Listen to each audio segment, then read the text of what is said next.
Channel প্রতিক্ষণ থেকে আপনাদেরকে স্বাগত জানাচ্ছি।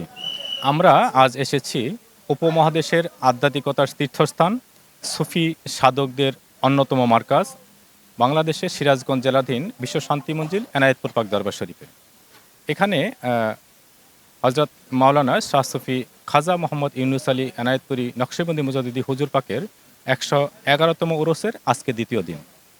আমরা এখানে আমাদের টিম উপস্থিত হওয়ার পর আমরা এখানে হুজুর পাকের উরসে কতিপয় লোকদের আমাদের সাথে পেয়েছি, যাদের সাথে আপনাদের পরিচয় করিয়ে দিব এবং ওনাদের সাথে আমরা এই দরবার শরীফের প্রতিষ্ঠাতা এবং দরবার শরীফের পীর সাহেব এবং এই বর্তমান চলতি উরস সম্পর্কে আপনাদেরকে কিছু তথ্য উপস্থাপন করার চেষ্টা করব। আমরা প্রথমেই আপনাদের সাথে পরিচয় করে দিচ্ছি। আমার ডান থেকে উপস্থিত আছেন হজরত মাওলানা মহসিন আহমেদ, উপস্থিত আছেন ডক্টর জালালউদ্দিন, উপস্থিত আছেন হজরত মাওলানা কারি জাহিদ হোসাইন জাকির। আমার একদম ডান পাশে আছেন মাওলানা মুফতি হাসান সিরাজি এবং আমার বাম দিক থেকে উপস্থিত আছেন দেশবরেণ্য আলেম হজরত মাওলানা মুফতি মাসুদুর রহমান হামিদি।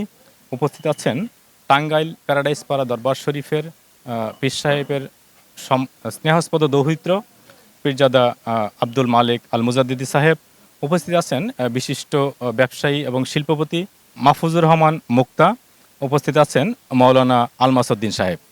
এনারা সবাই উরস শরীফে এসেছেন এবং এখানে একটি আশ্চর্যের বিষয়, আমরা যে কারণে ওনাদের দিকে আমাদের ক্যামেরাকে তাক করতে বাধ্য হয়েছি, যে এখানে যারা উপস্থিত সবাই কেউ প্রতিষ্ঠিত ব্যবসায়ী, কেউ বিশিষ্ট শিক্ষাবিদ, কেউ দেশবরেণ্য আলেম, কেউ খানকার পীর, কিন্তু এইখানে এই মার্কাজে এসে সকলেই এক কাতারে চলে এসেছেন।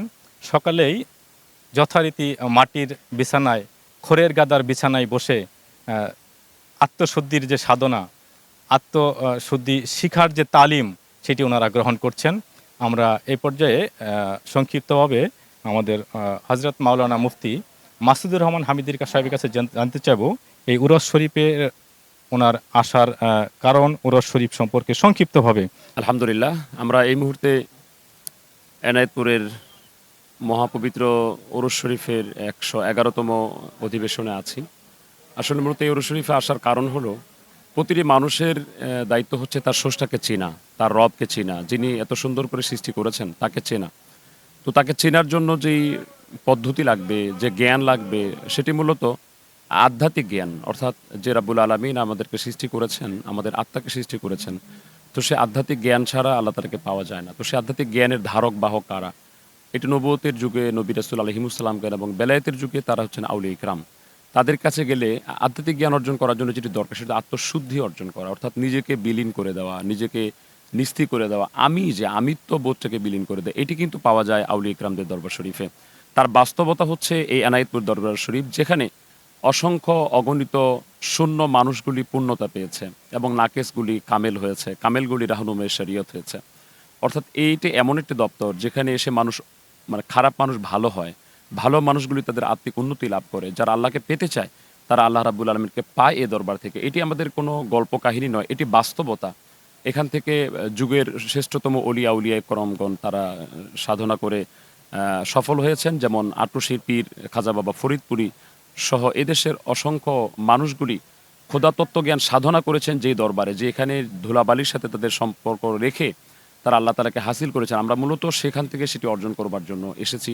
আমাদের সাথে সকলে আসলে একমত হবেন যে এই উরস শরীফগুলি আসলে এটি আধ্যাত্মিক একটা রুহানি মিলন মেলা, যেখানে অসংখ্য আউলিয়া কেরামদের উপস্থিতি থাকে এবং এখানে দেখবেন যে সবাই একই ধরনের জায়গায় বসে চলাফেরা করে, উঁচু নিচুর ভেদাভেদ এখানে নেই। তো সেটি একটা মানুষ হিসেবে তার আত্মশুদ্ধির জন্য এটি খুব জরুরি বিষয় বলে আমরা মনে করছি, যে যেখানে অহংকার থাকবে না। অহংকার কিন্তু শয়তানের গুণ। তো যার ভিতরে অহংকার থাকে তার ভিতরে ইলমে তাসাউফ আসে না। তো সেই শিক্ষাটাই আউলিয়া ইকরামরা যুগে যুগে দিয়েছেন, তার বাস্তবতা আমরা দেখতে পাই এনায়েতপুর দরবার শরীফের উরস শরীফে।